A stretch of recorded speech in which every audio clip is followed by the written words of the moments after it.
Good morning, ladies and gentlemen, aunties, uncles. Welcome wherever you are. My name's Aden Ridgeway. I've been asked to MC today's proceedings, so we are running a little bit behind, but just in the interest of keeping to the time frame, and I know there will be other people joining us as we proceed. I might start the proceedings at 11:05 a.m. I just wanted to let people know first off that we will be recording the session. I hope that's okay. And part of the session will also involve a chat conversation going on in the background. The intention isn't to have a live question and answer style session today, but more to facilitate a chat occurring and then responding to those after the session. So first off, I would like to begin, and this is, I guess, one of the wonderful things about, well, if you can call it an upside of dealing with these gatherings in a virtual setting. We can both acknowledge and welcome to country at the same time. So I want to pay my respects to the ancestors, to the elders, to emerging elders for whichever part of this great land that you're on, to welcome you one and all here today, whether you're just on the other side of town or across the state, across the country, or joining us from across the seas. I want to sincerely welcome you all today and pay my respects to the ancestors and invoke a sense of the spirit of the ancestors in being able to hold and guide today's conversation. It's quite an exciting event, and I feel very privileged and honoured to be asked by the Kinchela Boys Home Aboriginal Corporation, the survivor organisation, to be the MC. We have a number of speakers that are going to talk, but particularly Uncle Michael Whitty Welsh, number 36. I'll let Uncle Michael tell his own story. But Uncle Michael, if you're ready, I might invite you to do the candlelight ceremony and a moment of silence for today's proceedings. Thank you very much, Aden. It is always an emotional moment for me when we have people like yourselves and aunties there that are kind to us. That this is our growing to understand that we are allowed to have a choice in what we say and what we do. And for the brothers we've still got that's with us, I feel so proud to be involved with them. And for the brothers that we've lost, I feel for their families, but at this moment is a very important journey for us. And I've got Tiffany and Kenny there with some candles there that I'd like to say that I acknowledge and respect the traditional people of the land that I'm on. And we'll give a moment of thought silence for our crew of families that we've lost. Thank you very much.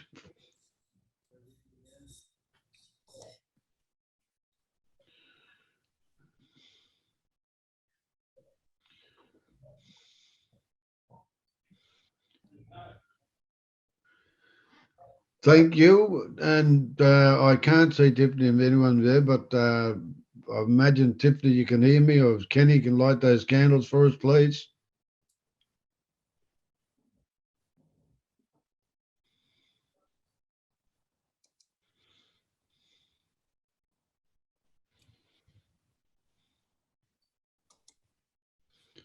They're lit, Uncle Willie. Gotcha. Thanks.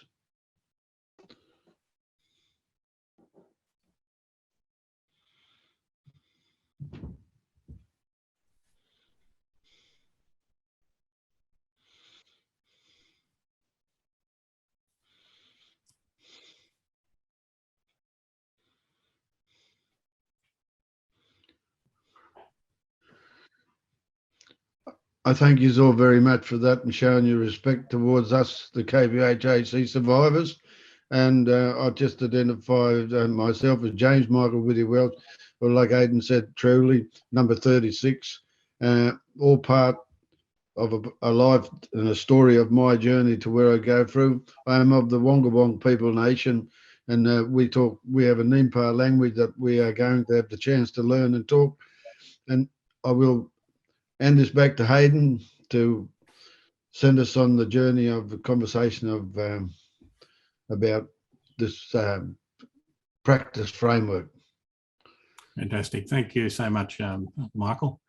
Well, look, for those that have just been able to join us, welcome once again. The purpose of today's session is really to talk about the KBH, Aboriginal Corporation Survivors Organisation, the practice framework that's been developed in conjunction with ARTD consultants.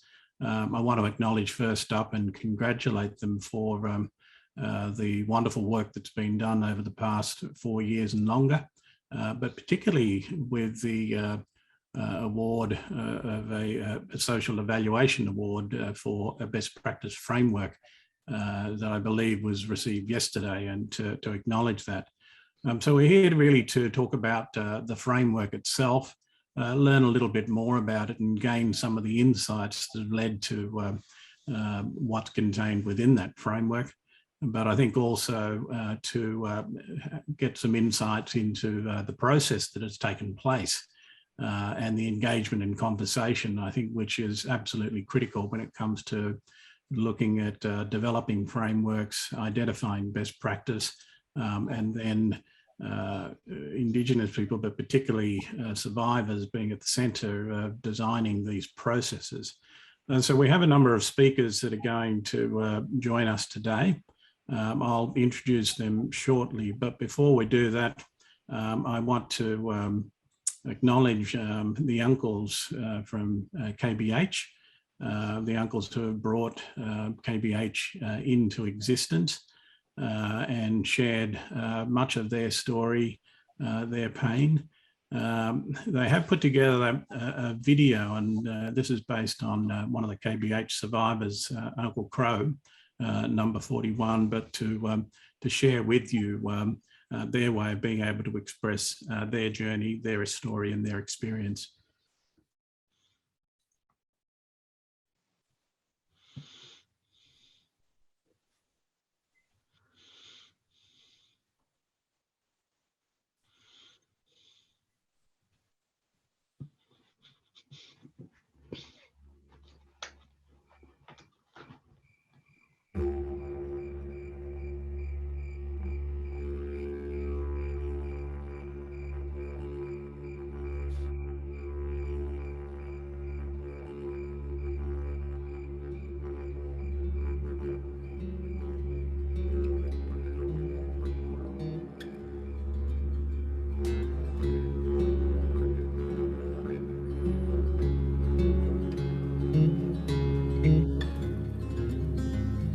Taken away from our families, learn to be slaves and soldiers to march everywhere. And for we are the Kinchela boys, and you destroy the most innocent people in the world. Us little kids, we were just little kids. For we are the Kinchela boys, just little kids, taken away from our families, learned to be slaves and soldiers to march everywhere. We are the Kinchela boys, and you destroyed the most innocent people in the world, us little kids. We are still the Kinchela boys, brainwashed through the years, and we found out we were black, not human. Now we're still lost. Today, tomorrow, yesterday. For we are the Kinchela boys, and you destroy the most innocent people in the world. Us little kids, we were just little kids.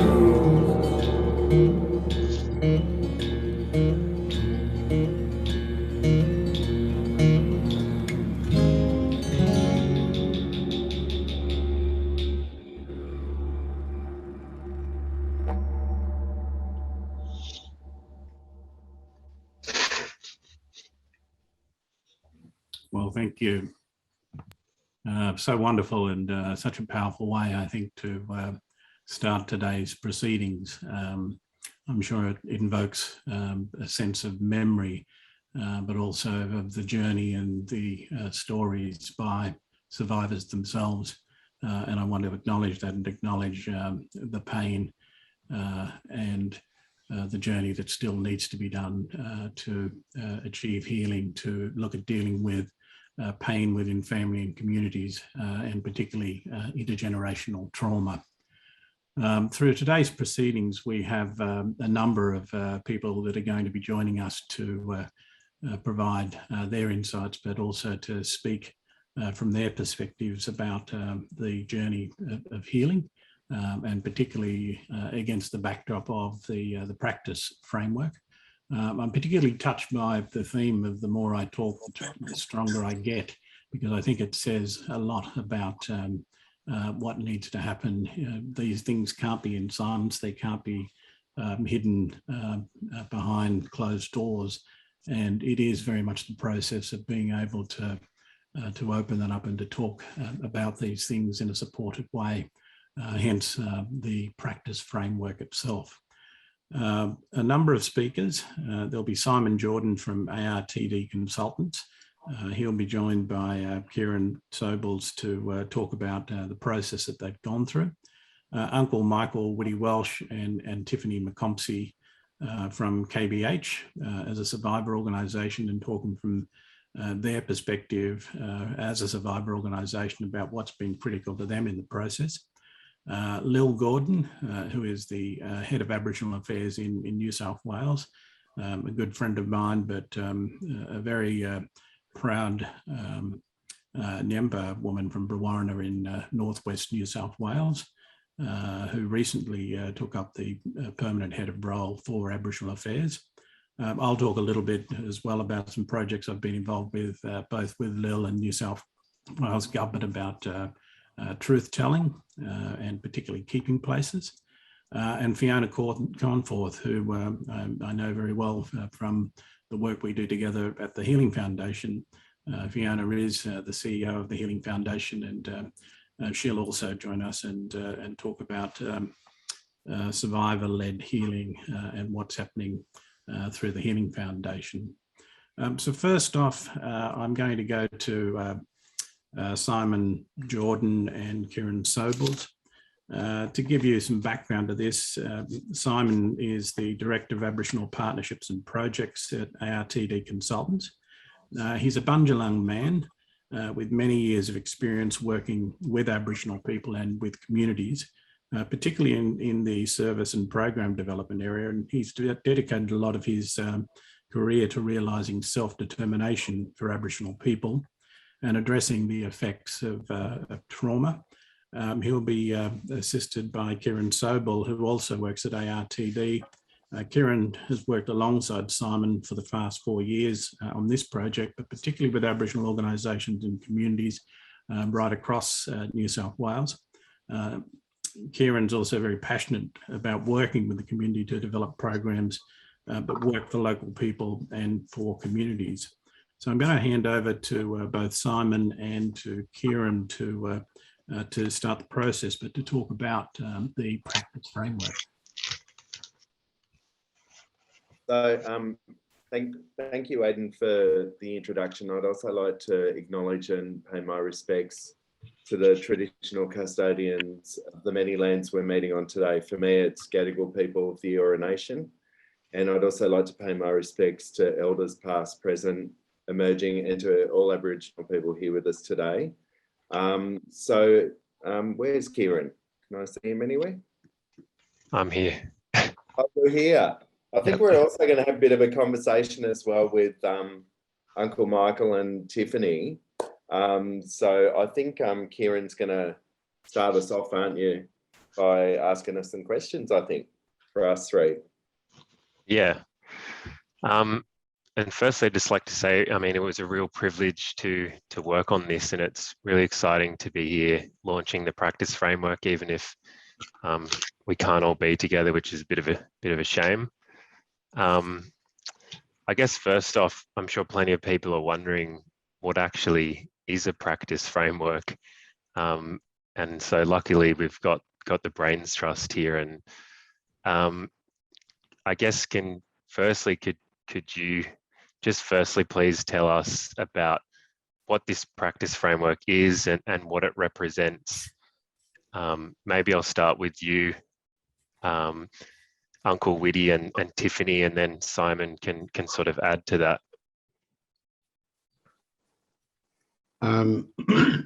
Kieran, thank you, Kieran. This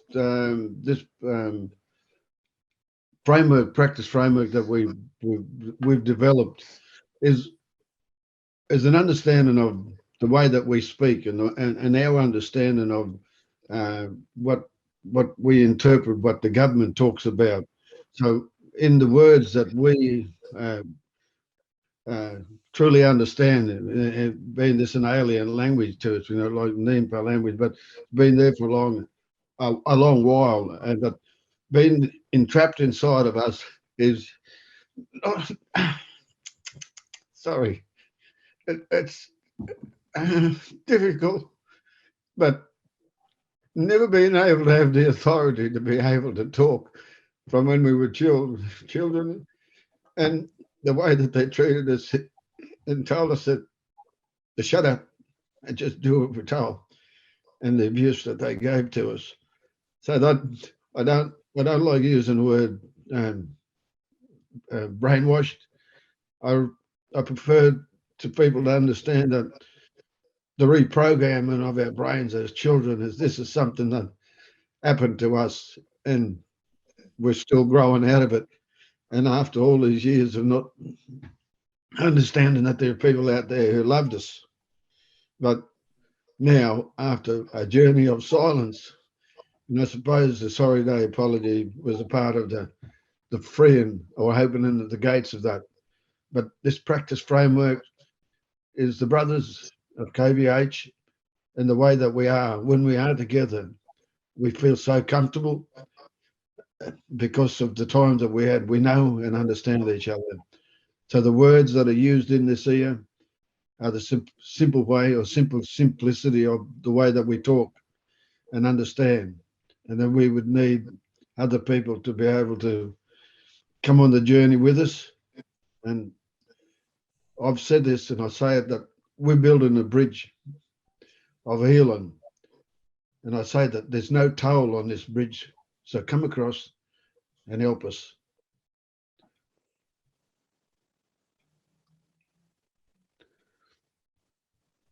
Tiffany. I too would like to start by acknowledging country and pay my respects to the Gadigal people of the Eora Nation, where our Sydney office is, and also acknowledge our team in McComsey on Dungari country, and to pay my respects to the elders who are here with us, all other Aboriginal and Torres Strait Islander peoples, and to all of the stolen generation survivors and descendants who are with us today. It's a really important day for all of you and for all of us, so thank you for coming. The practice framework, for me, the easiest way to describe it is KBHAC, when you walk through the doors, is a place of home, belonging, trust, and safety. And we hold that for all of the uncles and their families and anyone else who walks in our doors. For a stolen generation survivor community and the community that KBHAC has created, We know that one day those survivors won't be with us, but the home that we're creating is a place that at least their families and extended families and communities always know that we will hold for them. The doors will be open, and this practice framework will make everyone feel connected and safe.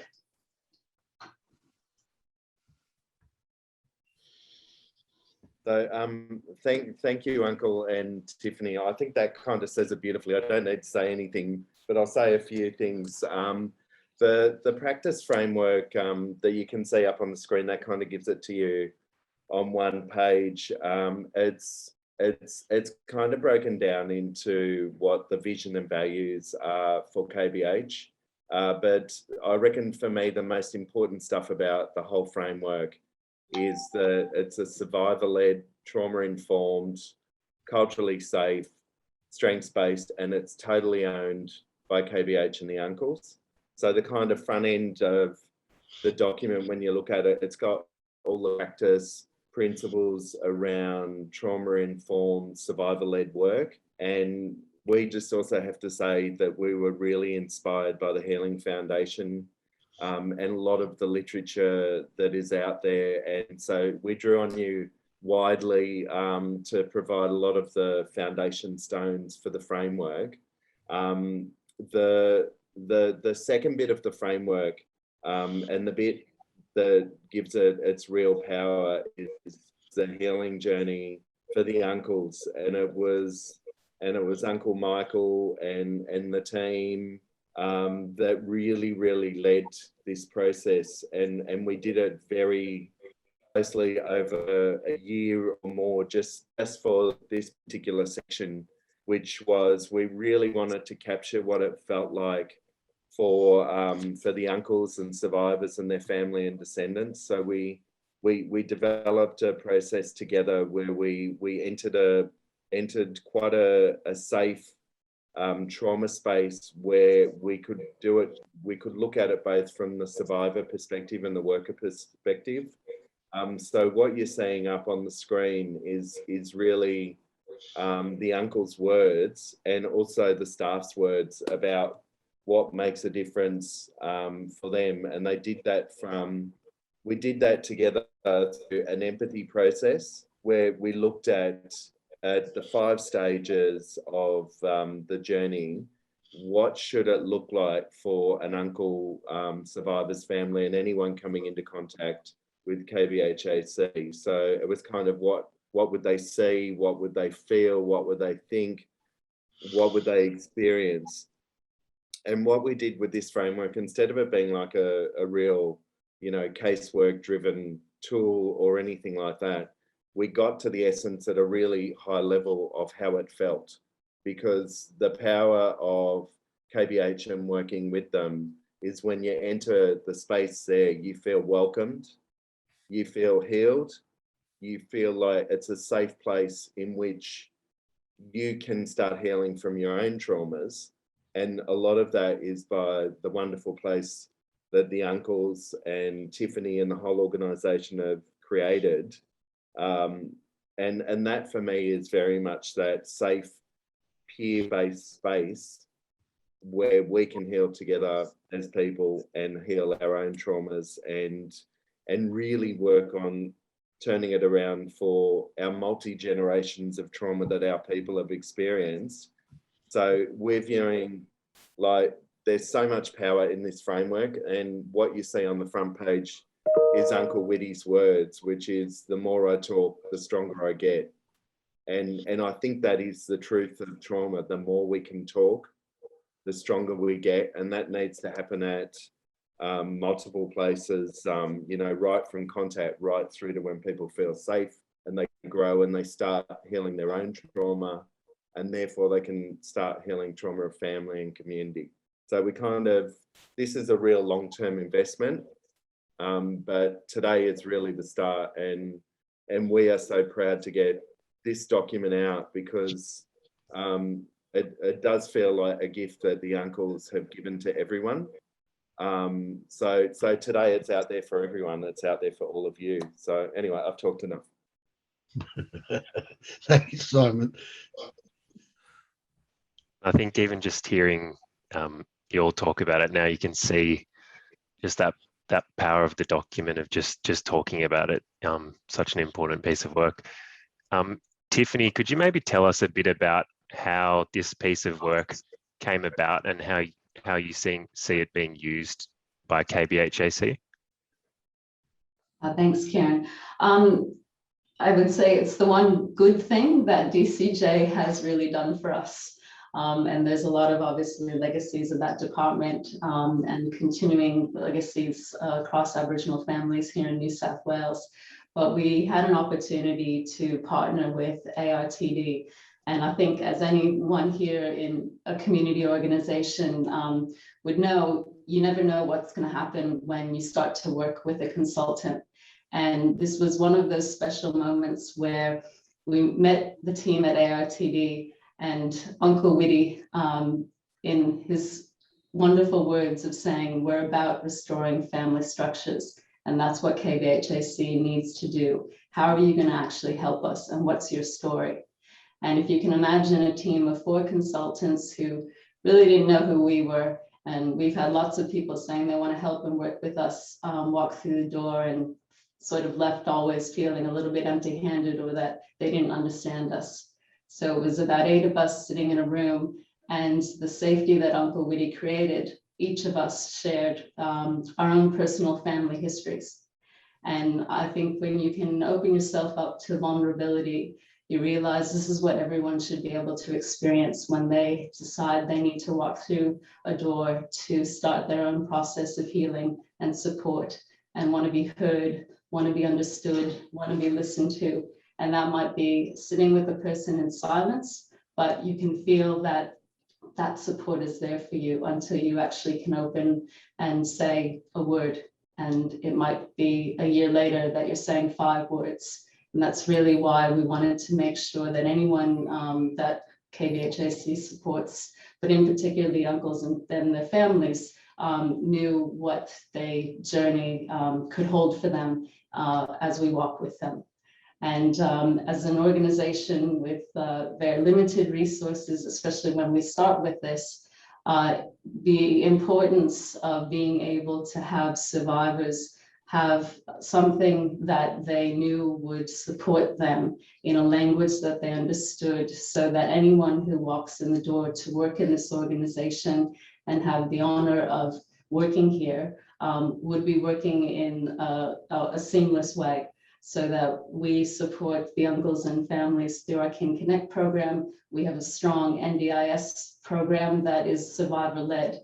And you can see how this way of working can go across all different sectors. But it's about getting this part right. And we wanted to make sure we were all doing the same work in the same way.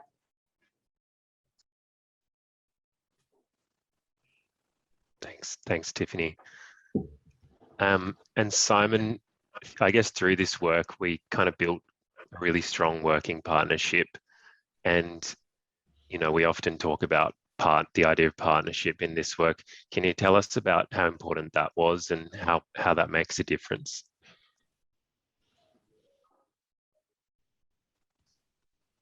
The old mute. It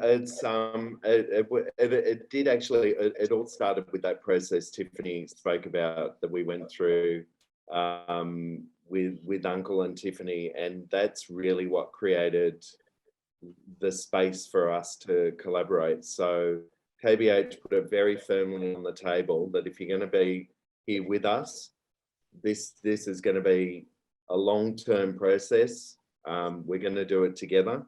But for me, the concept of partnership becomes real when we're there doing the deep listening together, when we're there in the trauma space together and coming out of it safely, and with something that's really useful for community. It also, partnership allowed us to be really flexible and understanding with each other and responsive.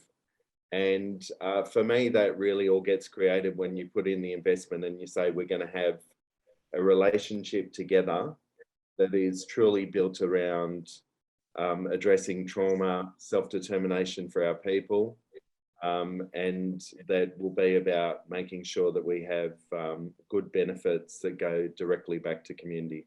I probably rambled a bit, but.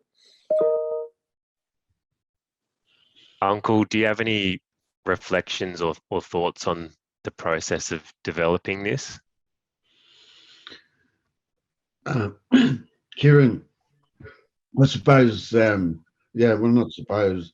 The most important thing is that we need to get an understanding of that, you know, there's been a lot of years that they've been doing this the removal of children from the places. And I don't know whether it's a time now to say this, but when we're talking about communities, or government talk about healing community, it's not possible. And to heal a family is a better way of approaching the healing communities, because while families are broken, communities will be broken with them. And whenever you take a child away from a family, you create a dysfunctional family. So the communities become hooked up in that. So if you help develop a better process of healing families and helping families be a better parent, because this has never been done for so long, that makes a happier community. It's just this what we're doing here now, and with you people that have come on board, yourself and Simon, and now a lot of us, it's such a beautiful feeling. And I get first-hand experience with you, and a lot of the other brothers, that come along at times, they get to join in with us and with me, and I've watched them grow in the sense of how to hold and handle the pain that we carry.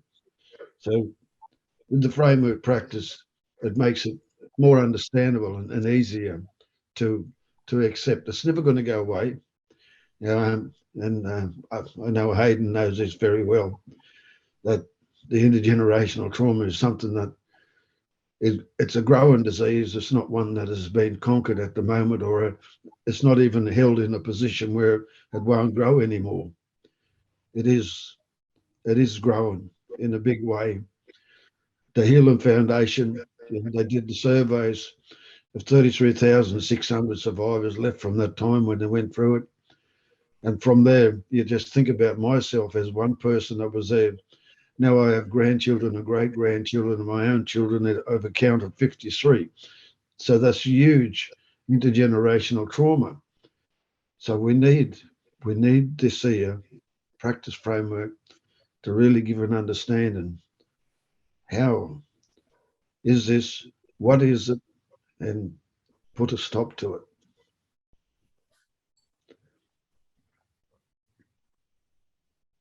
And I guess I know we're running a little bit over time, but I know we started a bit late. I guess looking forward, how do you guys see this practice framework being used by KBHAC, but maybe also by broader community in the sector?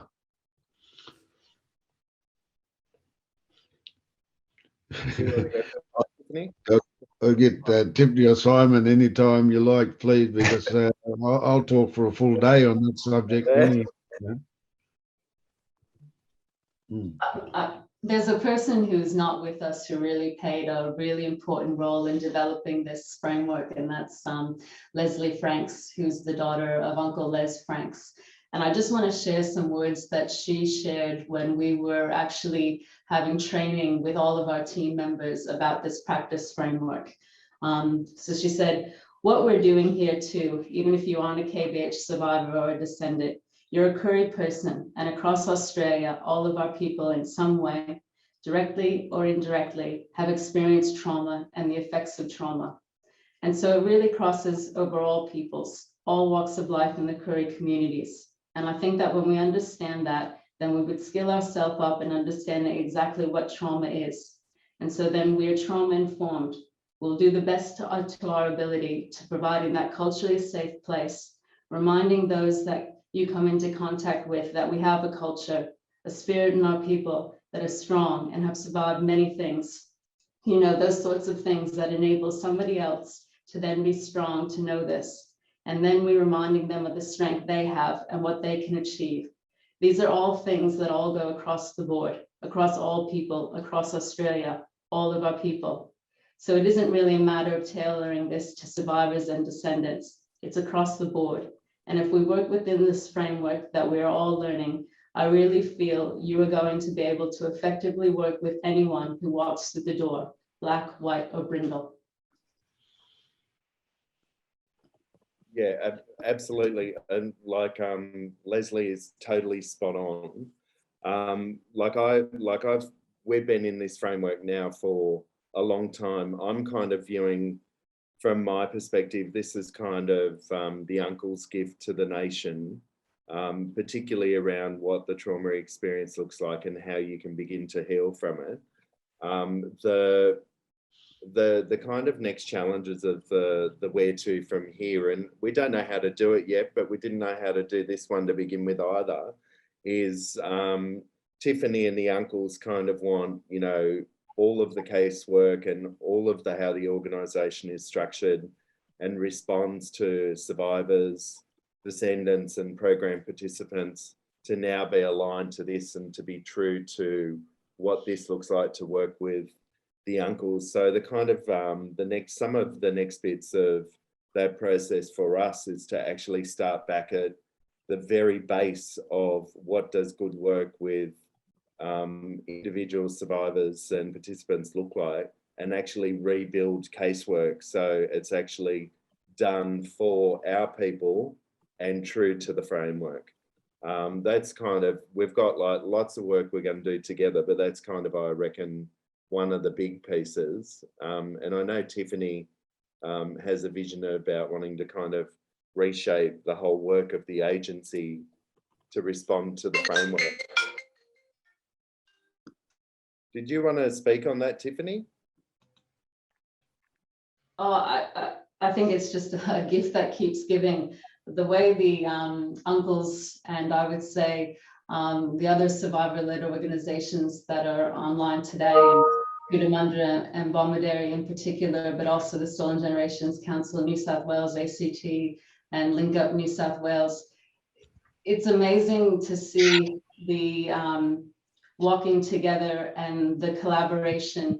And in these spaces, it's about knowing that you hold a survivor community. So in our case, all of the KBH brothers, all of their families, that's what we're creating in this community.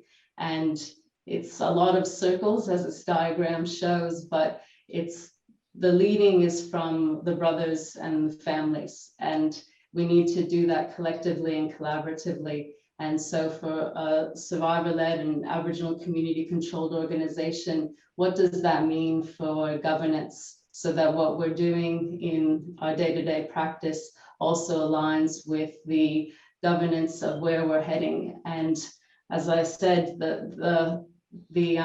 what we hold is the knowledge that we will one day no longer have our survivors and the wisdom that they're guiding us towards and with. And knowing that we need to have that wisdom embedded in what we're doing, so that when the descendants become the next survivors who lead this community forward, what the uncles have shared is passing that message stick on for the future. And for those of us who have the honor of working in this organization, whether it's descendants or as a non-Aboriginal person or other Aboriginal community people who work in our organizations, we know where we're headed because the uncles have led us there. Tiffany, I'm just wondering whether, I'm just mindful of time, and I don't know whether the Zoom call will drop out. I have been in a few before that have dropped out. We won't.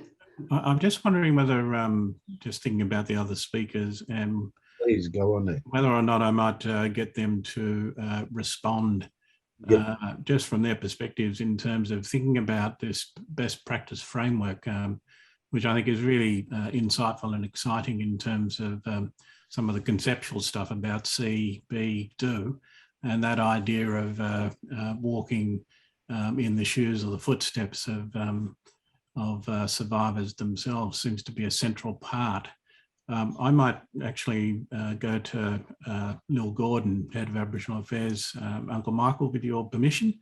No, that's good on you, Aden, please. And just invite her in terms of, I mentioned her earlier as being a proud Aboriginal woman, but a proud member of the Nyemba people from the northwest of New South Wales. And in the middle of last year, having taken on the permanent role of Head of Aboriginal Affairs in New South Wales. And Lil's been doing a lot of work in terms of unfinished business and the Stolen Generation survivor-led work as a response to the unfinished business report in Parliament in New South Wales. Lil, if you're there, I might just ask you to say a few words and respond from that perspective. I can see that we can unpack this and probably spend all day talking about it, and there'll be lots of questions. So hopefully this is okay. Lil? Yeah, absolutely. Look, thank you so much. And I certainly would like to start by acknowledging country and acknowledge that I'm coming to you from Darkinjung country on the Central Coast, and certainly pay my respects and acknowledge the traditional custodians of the lands of which everybody's on. And, you know, I particularly extend those respects to our Stolen Gen survivors that are all with us today, and especially that for KBH survivors and the survivors that forever just give such a story. And look, just for me, your being who and how you are gifts us every day. And I just personally want to thank you from my heart, because every time I'm next to you or with you or near you, it makes so much of a difference to me every day. And we are absolutely with you. Look, from my perspective, obviously, absolutely congratulations and acknowledge the launch today of the Kinchela Boys Home Aboriginal Corporation Practice Framework. It's just brilliant and great to see. And obviously lots of work that's gone into that. So thank you so much for everything that you continue to give, and certainly alongside that, the ARTD, which I don't know what that stands for necessarily, but it sounds like it's great in terms of the consultants that you've had. I certainly want to recognise the award that you've recently achieved at the Festival. Sounds really great in terms of the Enhancing the Social Good Award and the work that you've done together. So thank you so much for that. Look, ultimately, it is about the importance of survivors' voices and the leadership on those Aboriginal perspectives for healing. I think Uncle Whitty talked about it just previously, and about healing for communities, and government really is a big backseat to that. And so we acknowledge that that's the case. And obviously I'm an Aboriginal woman from community, so it's a big part of my life and every day from that perspective.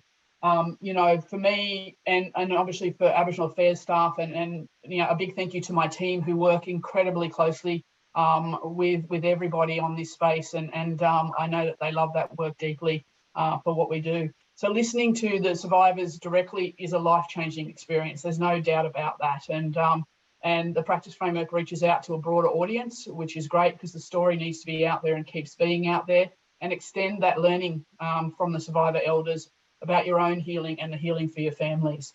You know, we see the tireless effort and dedication from KBH uncles. And again, I can't express in words enough what that feels like and what you give us every day. And again, we thank you for that so much. Look, the generous nature by which you give every day is something that I just wanted to talk about and touch on. And it comes from your own strengths and your capabilities. And, you know, hopefully from a government perspective, we continue to work with that. We continue to learn from that. And it's interesting, Aden, you bring up the concept of CB-do. I actually have written that down on my notes and put a big square around it, because I think we can learn just from that clear element of seeing what needs to happen. And we see in different ways. It's not just about looking at something, obviously, but the B part I really love, and I think the do part as well. And a government can even learn just even from those three elements that you've outlined, and what it can be and what it can do. And we will absolutely continue to learn from the experience of KBH and the survivors all round. But congratulations again on this wonderful practice framework. It actually gives some tangibility to some of the things that we need to make sure that we continue to focus on. But again, I can't say enough in terms of how much we love working alongside KBH.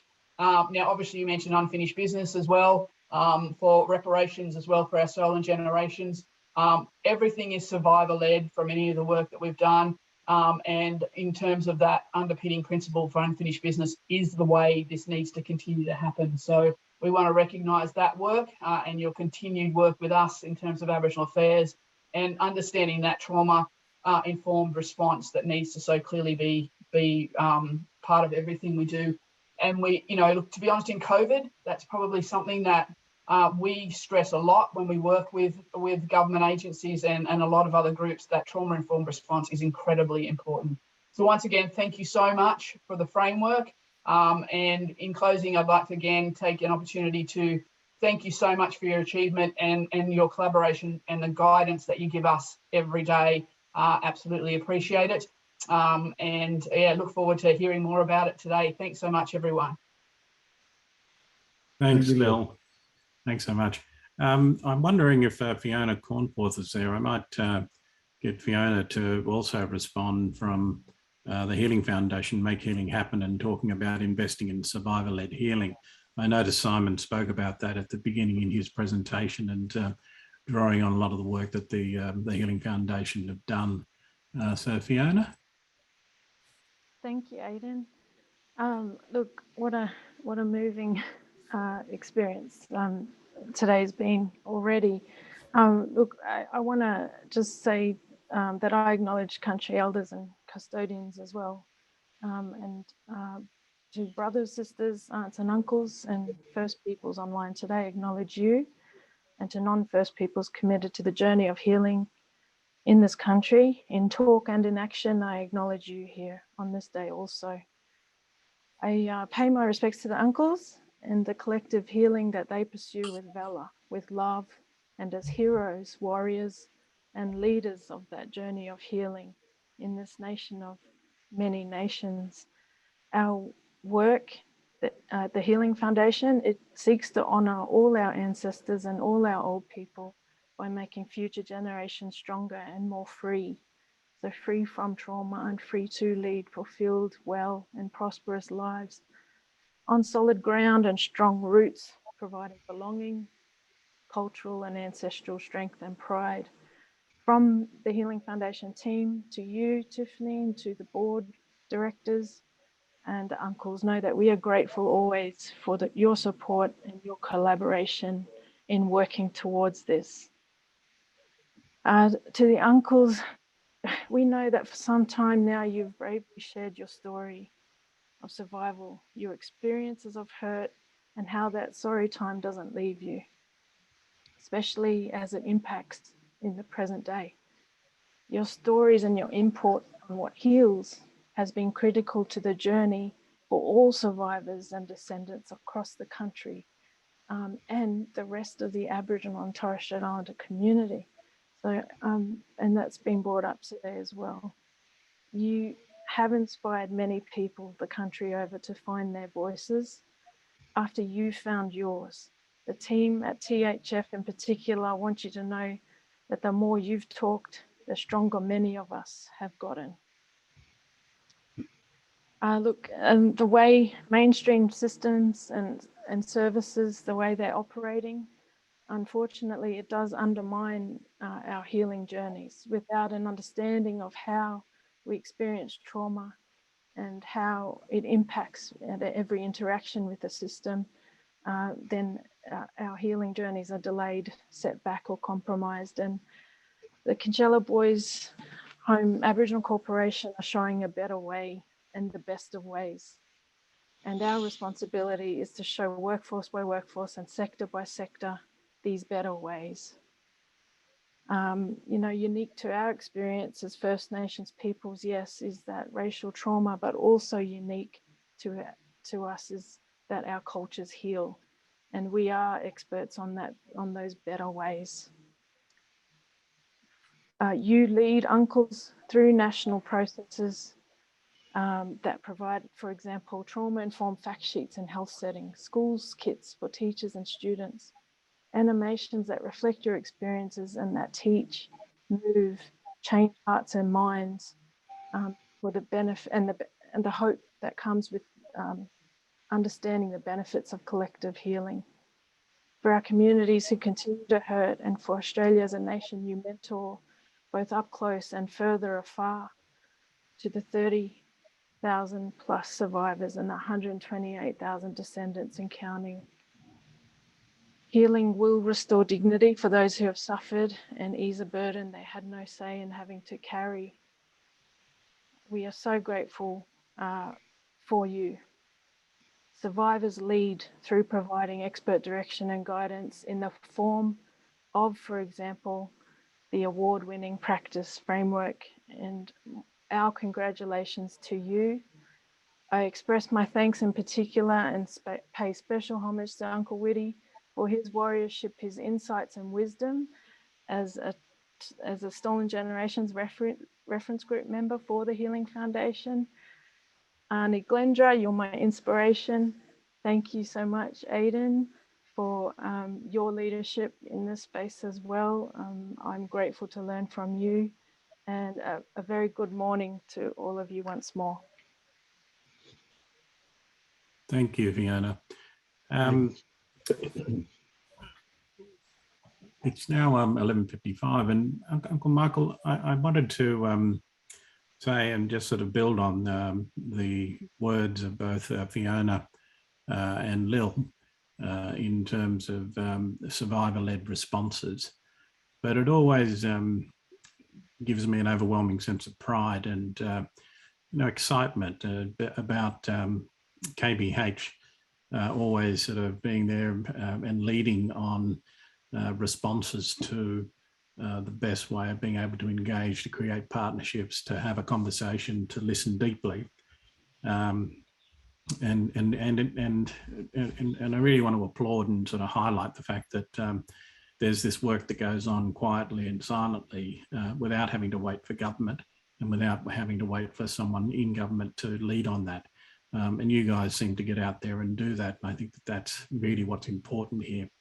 What's also important is the way that you're changing the conversation and the voices, and you're putting it in its right order so that it's not just a systemic or clinical response to dealing with trauma and pain within survivors, families, and so on, but also looking at the ways of being able to share story, but being able to have a conversation that gives responses by understanding the way in which that needs to be done.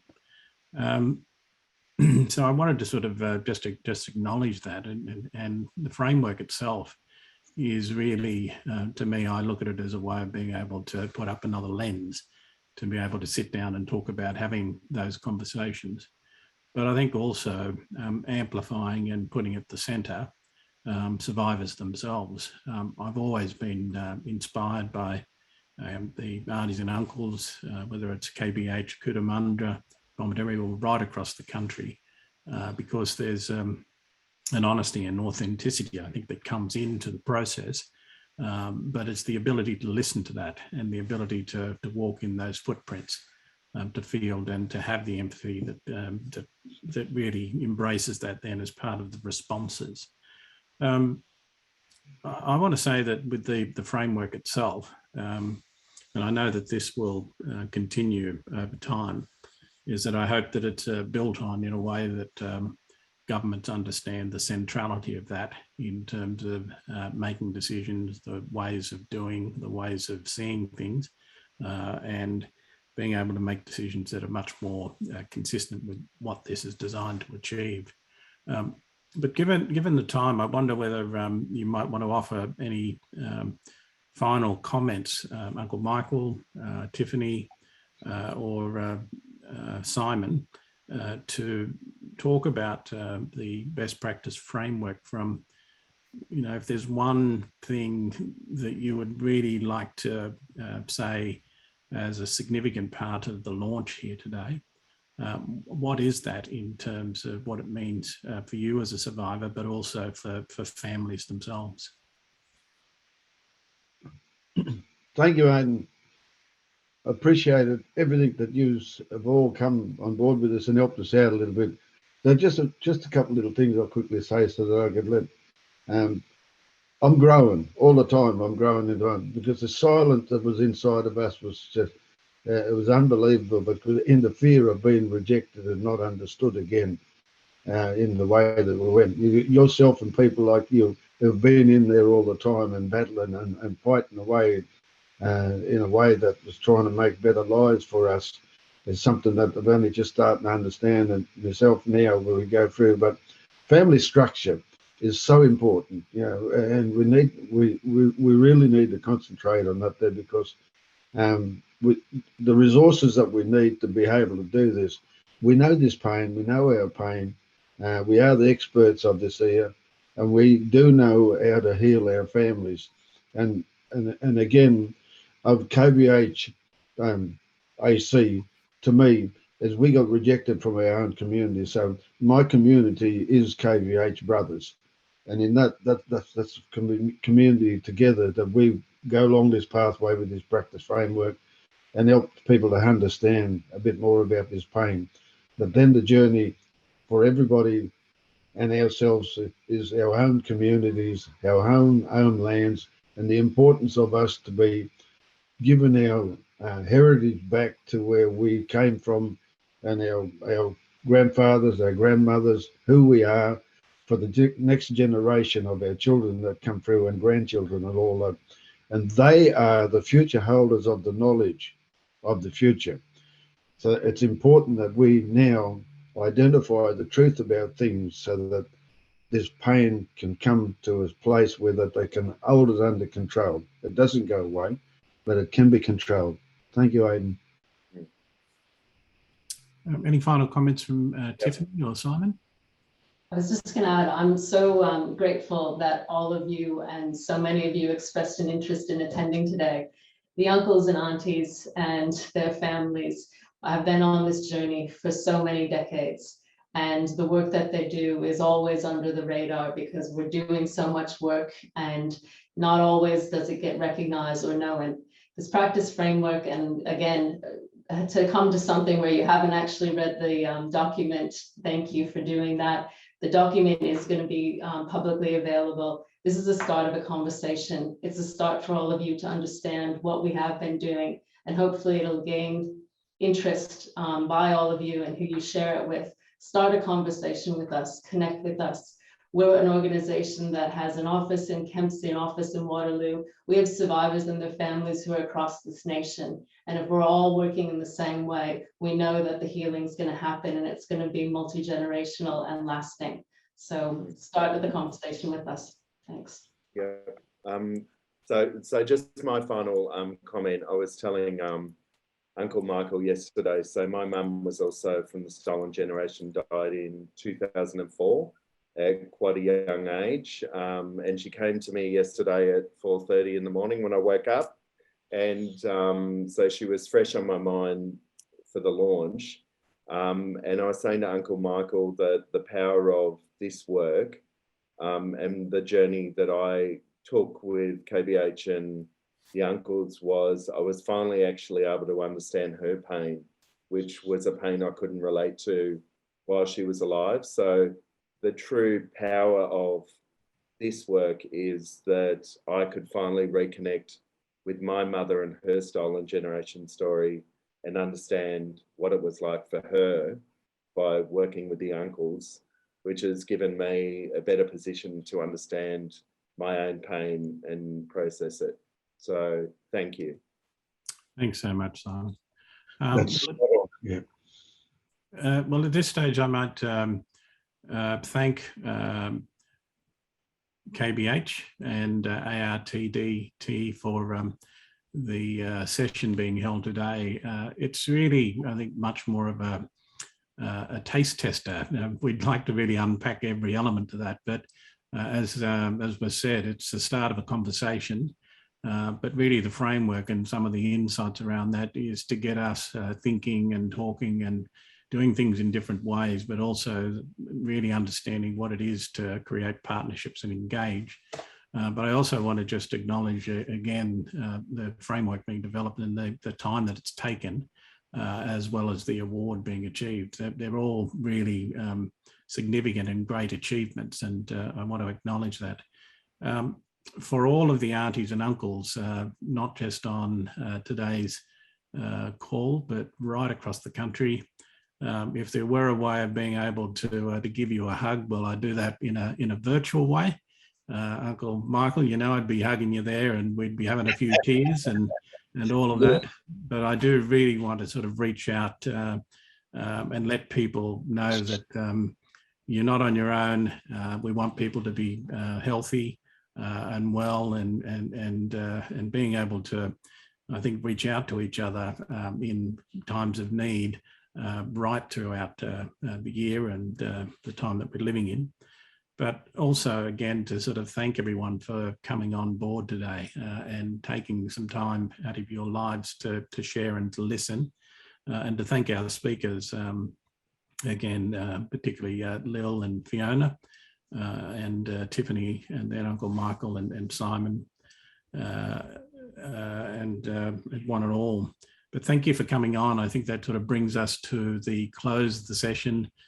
We've noted all of the chats. The session's been recorded, and we'll be responding in due course to each of the questions that are there.